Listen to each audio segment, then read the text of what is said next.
নমস্কার। যুক্তি তর্ক সঙ্গে অর্কই আপনাদের স্বাগত। আপনাদের সঙ্গে আমি অর্কপ্রভ সরকার। আমরা যারা রাজনৈতিক সাংবাদিকতা করতাম তাদের কাছে পিসিসি শব্দটার অর্থ ছিল প্রদেশ কংগ্রেস কমিটি। প্রথমে ছিল হাজী মহসিন স্কোয়ারে, এখন তো বিধান ভবনে। তো এখন পিসিসি শব্দটার অন্য মানে হয়ে গেছে, জানেন তো, পুলিশ ক্লিয়ারেন্স সার্টিফিকেট। পরিযায়ী শ্রমিকরা যারা রাজ্যের বাইরে কাজ করছেন তাদের পরিবার বা তারা এই পুলিশ ক্লিয়ারেন্স সার্টিফিকেট জোগাড় করার জন্য মরিয়া হয়ে উঠেছেন। যে পোর্টালে কথা বলা হচ্ছে সেই পোর্টালে তারা আবেদন করছেন, তাদের সম্পূর্ণ যা নথিপত্র আছে সেগুলো আপলোড করতে হবে, তারপর পুলিশ সেগুলো খতিয়ে দেখবে, তারপর সবকিছু ঠিক থাকলে পুলিশ ক্লিয়ারেন্স সার্টিফিকেট দেবে।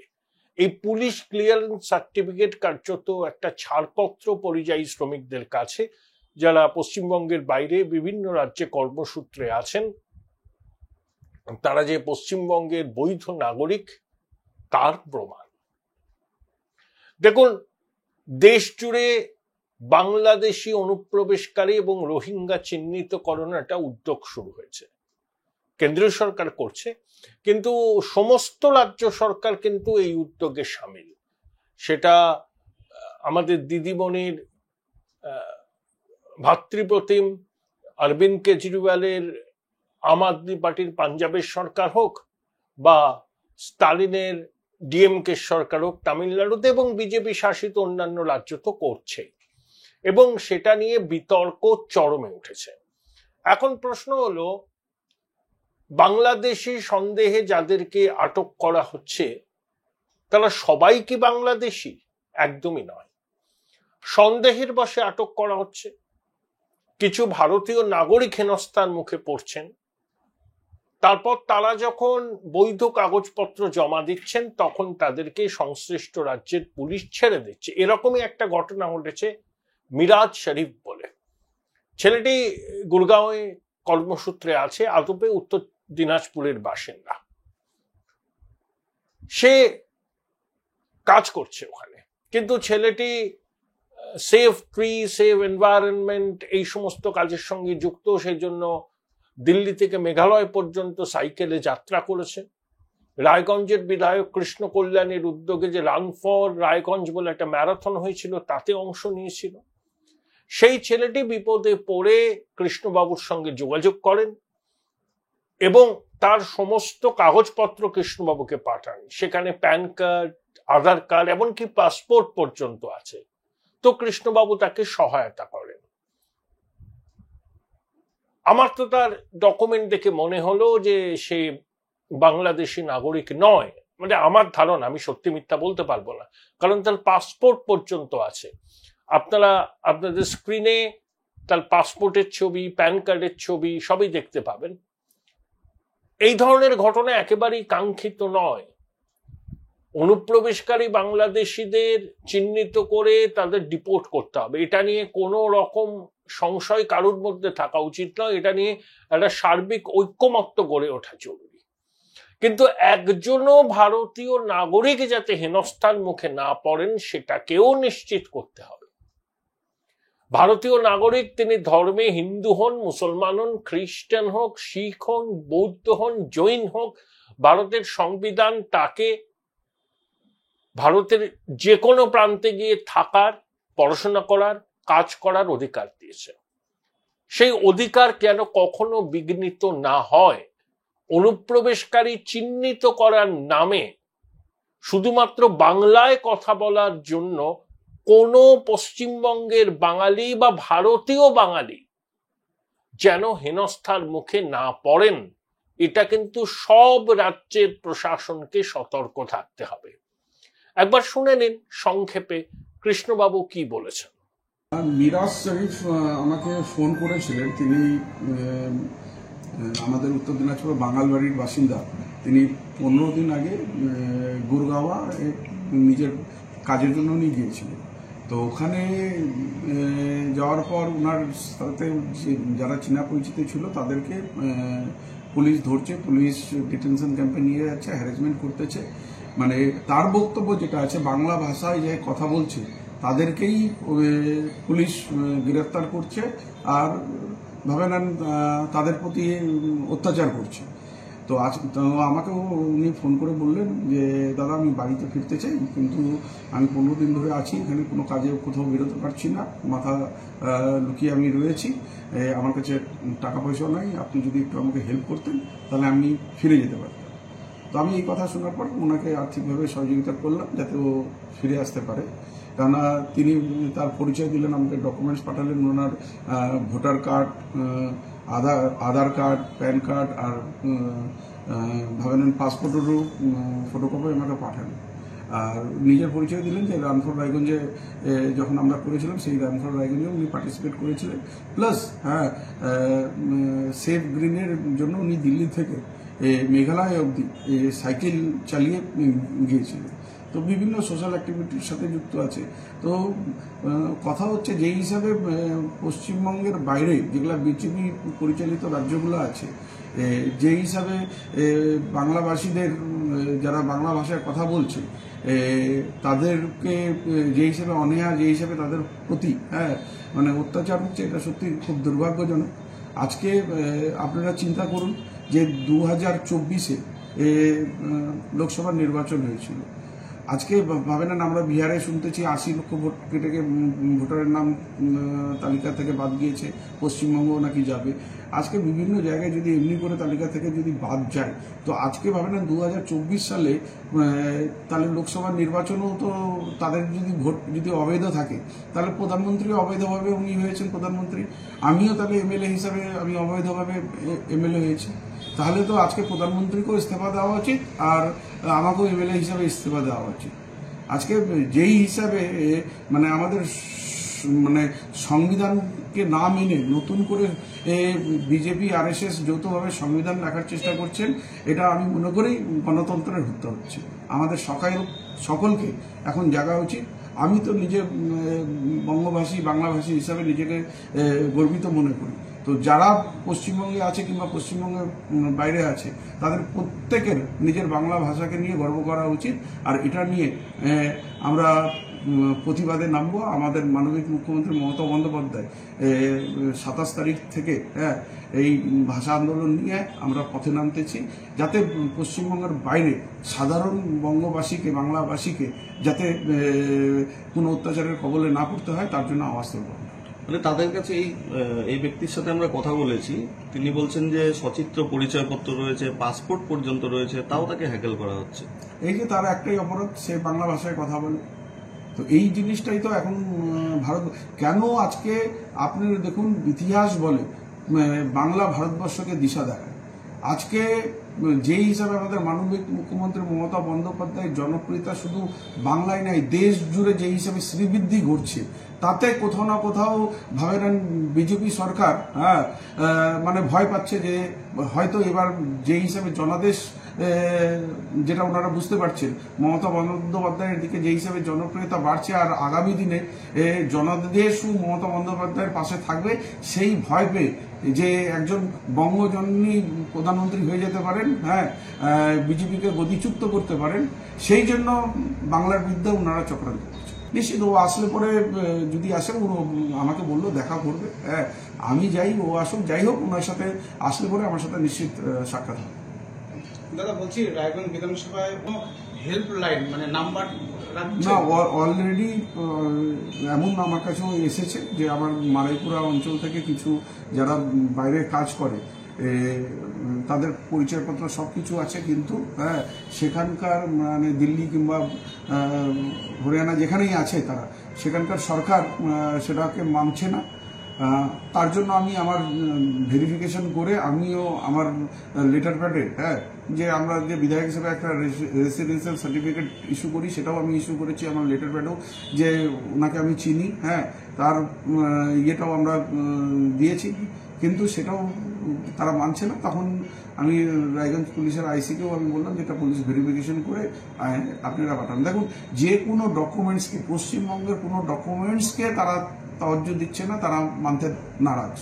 তো এটা সত্যি আমাদের যারা বাইরে কাজ করতে গেছেন তাদের পাশে আমাদেরকে দাঁড়াতে হবে।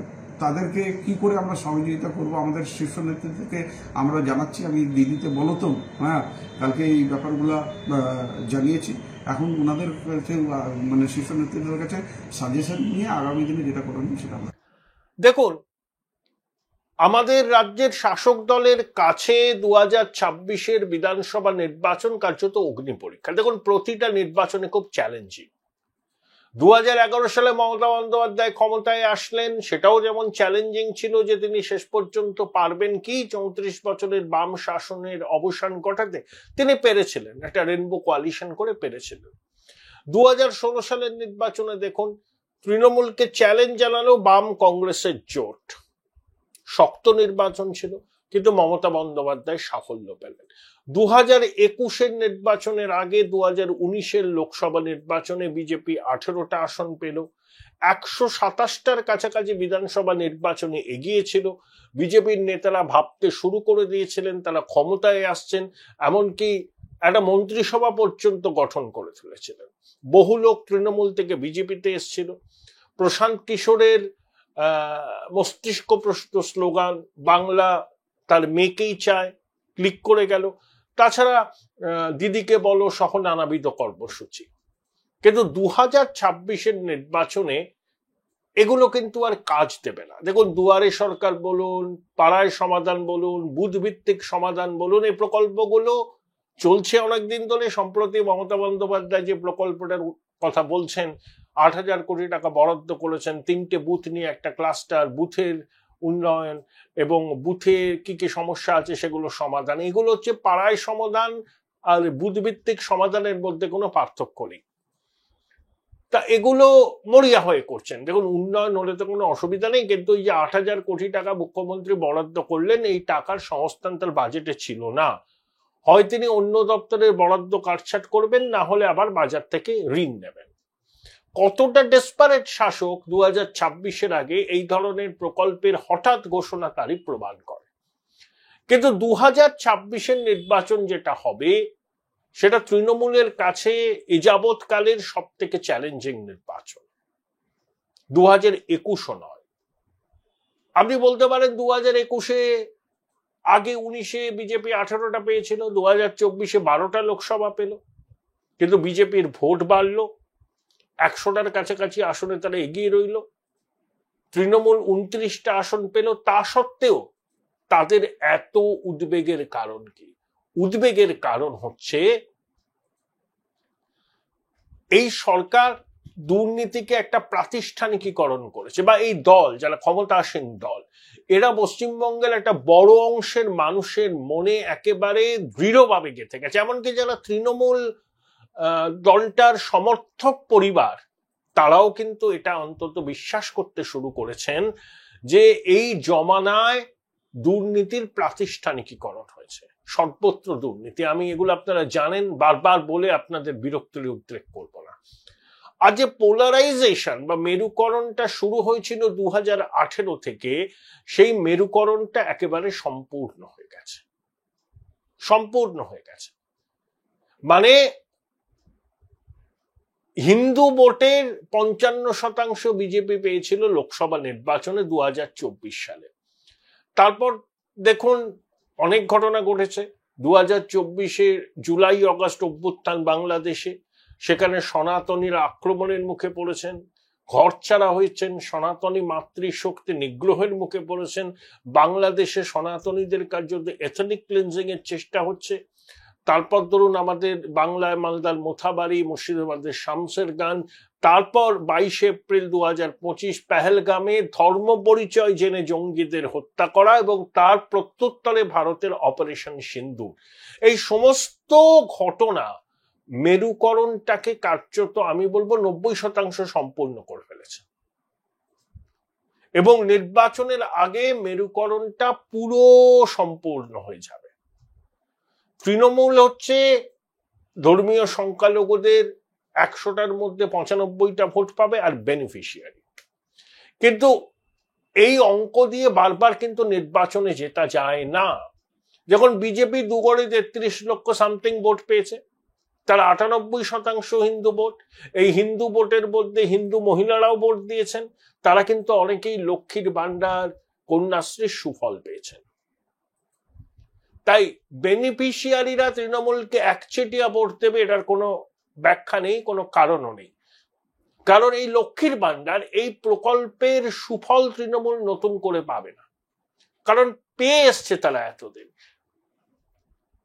নির্বাচনের আগে একটা বাজেট পেশ করবে, ভোট অ্যান্ড অ্যাকাউন্ট, তাতে অবশ্যভাবে লক্ষ্মীর ভান্ডারের জন্য টাকা বাড়ানো হবে। মানে মাসে মাসে যে টাকা পাঠান সরকার মাতৃশক্তির অ্যাকাউন্টে, ধরুন ওটা 400-500 টাকাও বাড়বে, তাতেও হবে না, কারণ বিজেপি বলবে যে আমরা অন্নপূর্ণা ভান্ডার দেবো। বিজেপি শাসিত সবকটা রাজ্যে এই ধরনের প্রকল্প চালু আছে। তাহলে ওই ফ্যাক্টরটা ডিসকাউন্টেড, ওর নতুন করে ওর কোনো সুবিধা পাওয়া যাবে না, সেটা তৃণমূলের থেকে বেশি কেউ বোঝে না। তারা বলছেন যে আমরা এত করেছি, তা ঠিক তো মানলাম, সামাজিক প্রকল্প এই সরকার অনেকগুলো ভালো নিয়েছে, তার সুফল আপনারা ইতিমধ্যে পুরোটা পেয়ে গেছেন, নতুন করে আর ভোটের ময়দানে তার সুফল পাবেন না। সেই জন্যই তৃণমূল এখন বাঙালি অস্মিতা, বাংলা ভাষার উপর আক্রমণ, ব্যাকডোর দিয়ে বিজেপি এখানে ঢুকতে চাইছে, ওরা বাংলাকে ঘৃণা করে, ইত্যাদি ইত্যাদি ন্যারেটিভ তৈরি করছে। এখন প্রশ্ন হলো, এই যে ন্যারেটিভ, এই ন্যারেটিভ কতটা সাফল্য দেবে তৃণমূল? দেখুন, বাংলাদেশের 18 কোটি মানুষ বাংলায় কথা বলে, কিন্তু বাংলাদেশি নাগরিক বাংলায় কথা বলেন আর পশ্চিমবঙ্গের বাঙালি যিনি বাংলায় কথা বলেন তার মধ্যে তো ফারাক আছে। তাহলে বাংলাভাষী বাংলাদেশিদের চিহ্নিত করার উদ্যোগকে আপনি যদি বলেন যে বাংলা ভাষার উপর আক্রমণ, এটা অতি সরলীকৃত এবং ভ্রান্ত ন্যারেটিভ। এই যে মহারাষ্ট্রে একজন পরিযায়ী শ্রমিককে কেটে খুন করা হয়েছে, নবী মুম্বাই পুলিশ জানিয়েছে পরকীয়া ঘটিত ব্যাপার। এটা বাংলা ভাষায় কথা বলার জন্য কোনো পরিযায়ী শ্রমিককে এরকম নৃশংসভাবে হত্যা করা হয়নি। তৃণমূলের এক রাজ্যসভার সাংসদ, তার ক্রেডেন্সিয়াল নিয়ে বিস্তর প্রশ্ন আছে, সেসব ভিডিও আমরা দেখেছি। তিনি বলছেন, দেখেছেন বাংলায় কথা বলবার জন্য কিভাবে খুন করা হয়েছে। সম্পূর্ণ তথ্য বিকৃতি, সত্যের অপলাপ। আমি পশ্চিমবঙ্গের বাইরে যে সমস্ত বাঙালিরা আছেন, ভারতের বাঙালি, পশ্চিমবঙ্গের বাঙালি বা অন্য রাজ্যের বাঙালি যারা বাংলা ভাষায় কথা বলেন, তাদেরকে বলবো আপনারা আপনাদের অভিজ্ঞতাকে শেয়ার করুন। কখনো কি বাংলায় কথা বলার জন্য আপনারা নিরাপত্তাহীনতায় ভুগেছেন? আপনারা কি কখনো নিগ্রহের মুখে পড়েছেন? শেয়ার করুন, সমাজ মাধ্যমে শেয়ার করুন, সংবাদ মাধ্যমকে বলুন। এই যে ন্যারেটিভ তৈরি করা হচ্ছে যে বাংলায় কথা বললেই বিজেপি শাসিত রাজ্যে বিশেষ করে নিগ্রহের মুখে পড়তে হচ্ছে, এটা কিন্তু ভ্রান্ত ন্যারেটিভ। লক্ষ লক্ষ ছেলে মেয়ে প্রতি বছর বাংলা থেকে বাইরের রাজ্যে পড়তে যায়, কর্মসূত্রে থাকে, তারা সমাজে প্রতিষ্ঠিত, তারা শেয়ার করুন। এরকম ঘটনা কি আপনাদের কখনো হয়েছে যে আপনারা বাংলায় কথা বলছেন বলে গুজরাটে হেনস্থায় হয়েছেন, মধ্যপ্রদেশে হয়েছেন, রাজস্থানে হয়েছেন, বিজেপি শাসিত রাজ্যে হয়েছেন? এটা কিন্তু আপনাদেরও দায়িত্ব। কারণ যে ন্যারেটিভটা তৈরি করা হচ্ছে যে বাংলায় কথা বললেই নিগ্রহের মুখে পড়তে হচ্ছে, সেটা সম্পূর্ণ ভ্রান্ত। এই ন্যারেটিভটা যে ভ্রান্ত সেটা বলার দায়িত্ব প্রবাসে যে সমস্ত বাঙালিরা দীর্ঘদিন ধরে আছেন এবং প্রতি বছর যাচ্ছেন কর্মসূত্রে, পড়াশোনার সূত্রে, তাদের কিন্তু এবার বলার সময় এসেছে। সাকুল্যে 1000 জনকে ডিটেন করা হয়েছে ভারতের বিভিন্ন রাজ্য থেকে। তাতে স্টালিনের তামিলনাড়ু আছে, ভগবত সিং মানের পাঞ্জাব আছে এবং বিজেপি শাসিত রাজ্য আছে, আমাদের পড়শে উড়িষ্যায় আছে। এখন খড়ের গাদায় ছুঁচ খোঁজার মতো ব্যাপার। ধরুন, যাদেরকে সন্দেহের বশে আটক করছে বিভিন্ন রাজ্যের পুলিশ, যাদের ডকুমেন্ট ভেরিফিকেশন করছে, এবং সেজন্য হরিয়ানার সরকার পশ্চিমবঙ্গের বিভিন্ন জেলার প্রশাসনের কাছে সমস্ত প্রোটোকল মেনে তথ্য চেয়েছে। ধরুন এই 52 জনকে তারা আইডেন্টিফাই করলো কি করে, বা তাদের মনে সন্দেহ জাগলো কি করে এরা বাংলাদেশে অনুপ্রবেশকারী? কে তাদের ফিডব্যাক দিল?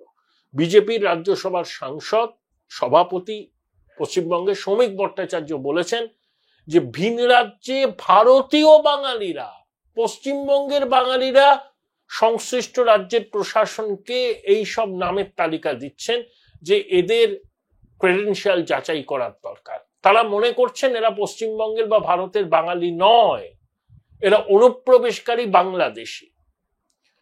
নইলে কি করে আপনারা বলুন তো ওই 52 জনকে আইডেন্টিফাই করেছিল হরিয়ানার পুলিশ? এখানেই তো প্রশ্ন। তাহলে অন্যান্য রাজ্যে যে সমস্ত ভারতীয় বাঙালি, পশ্চিমবঙ্গের বাঙালি বা সংশ্লিষ্ট রাজ্যে দীর্ঘদিন ধরে যারা বাঙালি আছেন, বাংলা সংস্কৃতির চর্চা করেন, দুর্গাপুজো করেন, কালী পুজো করেন, রবীন্দ্র জয়ন্তী, নজরুল জয়ন্তী পালন করেন, তারা মুখ খুলুন, তারা বলুন, তাদের অভিজ্ঞতা শেয়ার করুন যে আপনারা বাংলায় কথা বললে সেই সমস্ত রাজ্যকে নিগ্রহের মুখে পড়েন। আপনাদের এই ফিডব্যাক, এই অভিজ্ঞতা শেয়ার করাটা ভীষণ জরুরি। তাতে না চক্ষু কর্ণের বিবাদ বর্জন হবে। এই যে মিথ্যে ন্যারেটিভ ছড়িয়ে দেওয়ার চেষ্টা হচ্ছে যে বাংলায় কথা বললে নিগ্রহ হচ্ছে, বাংলা ভাষাকে অসম্মান করছে, তাহলে কিন্তু সত্যিটা সামনে আসবে, মানুষের মধ্যে আর কোনো বিভ্রান্তি থাকবে না। Join Indian Institute of Hotel Management now. Right choice, right decision. বিনদেশি বাংলাদেশিদের ধরতে হবে। তারা বাংলায় কথা বলল, তারা পশ্চিমবঙ্গের নাগরিক নন, তারা বাংলাদেশি নাগরিক যদি হন তাহলে তাদেরকে চিহ্নিত করে ডিপোর্ট করতে হবে। ভারতটা কোনো ধর্মশালা নয়। আবার পরিযায়ী শ্রমিক তিনি যদি ভারতের নাগরিক হন, তার যেই ধর্ম হোক না কেন, তিনি হিন্দু হন, মুসলমান হোক, অন্য ধর্মাবলম্বী হন, সংবিধান তাকে সব রকম অধিকার দিয়েছে ভারতের মধ্যে যেখানে খুশি থাকার, যেখানে খুশি কাজ করার, যেখানে খুশি পড়াশোনা করার। সেই অধিকারকে যেন সুরক্ষিত রাখা হয়।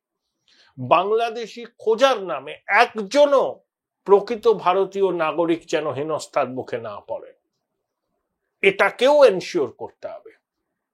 দেখুন, রাজ্য পুলিশের পক্ষ থেকে সমাজ মাধ্যমে বার্তা দেওয়া হয়েছে, হোয়াটসঅ্যাপ নাম্বার দেওয়া হয়েছে। পরিযায়ী শ্রমিকদের পরিবার সেই নাম্বারে প্রয়োজনে হোয়াটসঅ্যাপ করে নথি দিতে পারবেন। তাদের পরিবারের সদস্যরা বাইরের রাজ্যে কাজ করছে, এখন যারা অ্যাটমসফিয়ার ক্রিয়েট করা হচ্ছে, পরিযায়ী শ্রমিক বাংলা থেকে গেলেই নিগ্রহের মুখে পড়ছেন। তা রাজ্য পুলিশ বলেছেন যে ঠিক আছে, আমরা হোয়াটসঅ্যাপ নাম্বার দিচ্ছি, ডকুমেন্ট পাঠান, আমরা ভেরিফাই করব, করে ওই সার্টিফিকেট দেব, পুলিশ ক্লিয়ারেন্স সার্টিফিকেট। পাল্টা দিয়েছেন শুভেন্দুবাবু। শুভেন্দুবাবুর বক্তব্য, এই ধরনের পুলিশের যে উদ্যোগ এটা সম্পূর্ণ রাজনৈতিক। তিনি তার ইমেল আইডিটা শেয়ার করেছেন। তিনি বলছেন যে পশ্চিমবঙ্গে সনাতনীরা যদি নিগ্রহের মুখে পড়েন, পুলিশে নিগ্রহের, তাহলে এই ইমেল আইডিতে প্রমাণ দিয়ে জানান তিনি যথাযোগ্য জায়গায় ব্যবস্থা নেওয়ার জন্য পাঠিয়ে দেবেন। আর ভিন রাজ্যে যারা রয়েছেন, যে সমস্ত ভারতীয় বাঙালি, তারা যদি পরিযায়ী শ্রমিক কিন্তু বাংলাদেশি, পরিচয় ভাঁড়িয়ে জালি পথে নথি জোগাড় করে এই জনসমুদ্রে মিশে গেছেন, বিভিন্ন রাজ্যে প্রবাসী বাঙালিদের কাছে শুভেন্দুবাবু মেল আইডি দিয়ে বলেছেন, আপনারা যদি মনে করেন এই পরিযায়ী শ্রমিক বা এই লোকটি ভারতীয় নয়, বাংলাদেশি, কিন্তু বাংলায় কথা বলে, তথ্য প্রমাণ দিয়ে শুভেন্দুবাবুকে ইমেল করতে পারেন, তিনি যথাযোগ্য জায়গায় ব্যবস্থা নেওয়ার জন্য পাঠিয়ে দেবেন। এটা নিয়েও বিতর্ক হয়েছে। তৃণমূল বলছে বিভাজনের রাজনীতি। আমি বিভাজনের রাজনীতির মধ্যে যেতে চাইছি না। বাংলায় তো মেরুকরণ সম্পূর্ণ হয়েছে, এদের নতুন কথা কি? তৃণমূল সংখ্যালঘু তাস খেলছে, বিজেপি সনাতনীদের একজোট করতে চাইছে। তাই বাস্তব সত্যটা মেনে নেই বুদ্ধিমানের কাজ। বাংলাতে এই আবহেই নির্বাচন হবে। বিগত 8-9 বছর ধরে এই প্রক্রিয়া শুরু হয়েছে, মেরুকরণের প্রক্রিয়া। এই প্রক্রিয়া এখন সম্পূর্ণ হওয়ার পথে, বৃত্তটা সম্পূর্ণ হওয়ার পথে। তাতে এত আকাশ থেকে পড়ার তো কোনো বিষয় নেই। এটা হয়েছে, এটা বাস্তবই, বাস্তবকে মানতে হবে। শুভেন্দুবাবু মেরুকরণের জন্য দিয়েছেন নাকি বিভাজনের রাজনীতিকে উস্কে দেওয়ার জন্য দিয়েছেন সেটা আপনারা চর্চা করুন, কিন্তু আমার একটা প্রশ্ন শাসক দলের কাছে, রাজ্যের শাসক দলের কাছে এবং কেন্দ্রের শাসক দলের কাছে এবং বিভিন্ন বিজেপি শাসিত রাজ্যের সরকারের কাছে। রাজ্যের শাসক দলের কাছে প্রশ্ন, আপনারা সাকুল্যে 1000 জনের কথা বলছেন যারা বাংলায় কথা বলার জন্য নিগ্রহের মুখে পড়েছে। আপনারা ফিগার দিন, আপনাদের জমানায় 2011 থেকে 2025 এই পর্যন্ত কত ছেলে মেয়ে বাঙালি, পশ্চিমবঙ্গের মানুষ, ভারতের নাগরিক বিভিন্ন রাজ্যে কর্মসূত্রে আছেন, থাকছেন, পড়াশোনার জন্য গিয়েছেন, আবার সেটেল করে গেছেন? কত? সংখ্যাটা কত?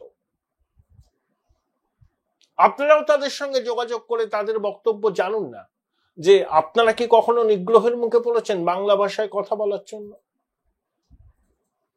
আপনাদের দিক থেকেও তো এই বিষয়টা আসা খুব জরুরি। আপনারা বলছেন বাংলায় কথা বললেই নিগ্রহের মুখে পড়তে হচ্ছে, এটা যে ভোট কুড়োনোর কৌশল, এটা আমরা বলছি। আমি তো বলছি আপনারা এই তথ্যটা দিন যে 2011 সাল থেকে 2025 জুলাই পর্যন্ত পশ্চিমবাংলা থেকে ভারতীয় বাঙালি বাংলা ভাষায় কথা বলে কত ছেলে মেয়ে ভিন রাজ্যে আছেন, টোটাল সংখ্যাটা কত, তাদের কি অভিজ্ঞতা ভিন রাজ্যে কাজ করতে গিয়ে, পড়াশোনা করতে গিয়ে, জানান আমাদের। আর কেন্দ্রীয় সরকারকে বলবো, ঠিক আছে আপনারা বাংলাদেশি অনুপ্রবেশকারীকে ধরুন, চিহ্নিত করুন, ডিপোর্ট করুন, কারণ এটা ধর্মশালা নয়। এই অনুপ্রবেশকারীরা অনেক সময় স্লিপার সেলের সদস্য হন, সেটা আপনাদের চিহ্নিত করার দায়িত্ব, ডিপোর্ট করার দায়িত্ব আপনাদের, কিন্তু অনুপ্রবেশ রোখার দায়িত্ব আপনাদের, সিংহবাগ আপনাদের দায়িত্ব। বিএসএফ ধোয়া তুলসী পাতা নয়, সীমান্তে চোরাচালান হয়, বিএসএফ এর মদত ছাড়া হয় না। আবার বিএসএফ একমাত্র, বিএসএফ কে এই অনুপ্রবেশের জন্য একমাত্র দায়ী করা যায় না। বিশেষ করে আমাদের পশ্চিমবঙ্গে 2000 কিলোমিটারের উপরে দীর্ঘ সীমান্ত, জল সীমান্ত, স্থল সীমান্ত, প্রায় 550 কিলোমিটার সীমান্ত অরক্ষিত কাটাতার দেওয়া যাচ্ছে না, জমি দিচ্ছে না। এখন নাকি দিচ্ছে রাজ্য সরকার। এ তো চোর পালালে বুদ্ধিবালের মতো। কেন্দ্রীয় সরকার এবং বিভিন্ন রাজ্যের সরকারকে একটাই অনুরোধ, আপনারা প্রকৃত অনুপ্রবেশকারী বাংলাদেশিদের চিহ্নিত করুন, ডিপোর্ট করুন, যা করার করুন, কিন্তু বাংলা ভাষায় কথা বলার জন্য একজনও প্রকৃত ভারতীয় যেন নিগ্রহের মুখে না পড়েন, তিনি যে ধর্মাবলম্বী হন না কেন। এটা আপনাদেরও দায়িত্ব। তাহলে প্রকৃত অনুপ্রবেশকারীদের সংখ্যাটা, অবস্থাটা আমরা কিন্তু জানতে পারবো। না হলে এটা নিয়ে রাজনীতির জলগোলা হবে, ভোট কারবারিরা ভোটের আগে এটা থেকে নিজের নিজের ফায়দা তুলতে চেষ্টা করবে। আখেরে কিন্তু ক্ষতিগ্রস্ত হবেন গরিব মানুষ। গরিব মানুষের পেটে লাথি মেরে রাজনীতি হয় না, হয় না। গরিব মানুষ, ভারতীয় নাগরিক, তাকে সুরক্ষিত করতে হবে, তাকে নিরাপত্তা দিতে হবে, তিনি যে ধর্মেরই হোক না কেন। আর অনুপ্রবেশকারীদের চিহ্নিত করতে হবে। কেন্দ্রীয় সরকারের অনেক মেকানিজম আছে এবং সমস্ত রাজ্য সরকারকে কিন্তু এই বিষয়ে সহযোগিতা করতে হবে। শুধু ভোট ব্যাংকের পলিটিক্স করলে কিন্তু জাতীয় নিরাপত্তা বিপন্নতার মুখে পড়তে পারে। খুব অ্যালার্মিং সিচুয়েশন, যেভাবে অনেক জায়গায় জনবিন্যাস বদলাচ্ছে, সীমান্ত সংলগ্ন রাজ্য আমাদের, এটাকে আমাদের মাথায় রাখতে হবে। ভোট কুড়োনোর রাজনীতি করলে অনেক সময় পরিস্থিতি কিন্তু নিয়ন্ত্রণের বাইরে চলে যায়। আজ হয়তো আমরা বুঝতে পারছি না, 10 বছর বাদে বুঝতে পারবো যখন হয়তো আর কিছু করার থাকবে না। এই বিতর্ক চলবে, নির্বাচন পর্যন্ত বিতর্ক চলবে, কিন্তু সব পক্ষেরই দায়িত্ব আছে নিজেদের ভূমিকা সুষ্ঠুভাবে পালন।